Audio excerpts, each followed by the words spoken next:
Le massif du Garlaban, source d'inspiration pour Marcel Pagnol, surplombe la ville et la plaine d'Aubagne. La croix qui domine le sommet à 700 mètres d'altitude vient de retrouver toute sa magnificence grâce à des travaux de restauration confiés à Yves Godet, artisan sculpteur, pour un coût de 5 000 €. Balade au pic de ce rocher où nous avons rencontré quelques-uns des acteurs de cette opération. En fait, donc Yves Godet, c'est un artisan sculpteur.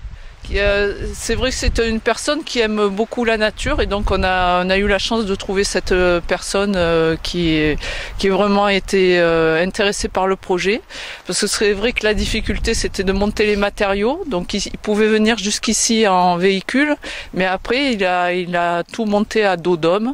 Il a dû monter un échafaudage, des échelles, il a monté à peu près 500 kilos de matériaux, mélange à béton, ciment. Et la difficulté aussi c'était de trouver de l'eau.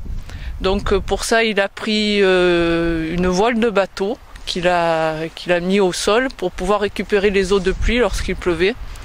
Et donc il a fait peut-être une quinzaine de voyages ici pour pouvoir monter et redescendre à chaque fois pour seul faire cette réhabilitation. Dans 6-7 semaines à peu près de travail.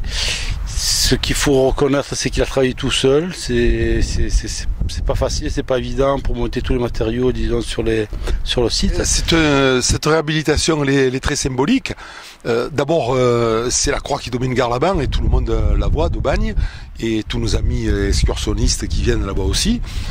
On est dans un secteur privé, on est dans une propriété privée, mais en excellente entente avec les propriétaires, en relation étroite avec le Lions Club. La ville d'Aubagne a, sur avis positif du propriétaire, a pensé qu'il était important de réhabiliter la croix. Alors c'est la deuxième fois qu'on le fait en une vingtaine d'années, mais le symbole est tellement magnifique qu'il nous semblait devoir perdurer, quoi.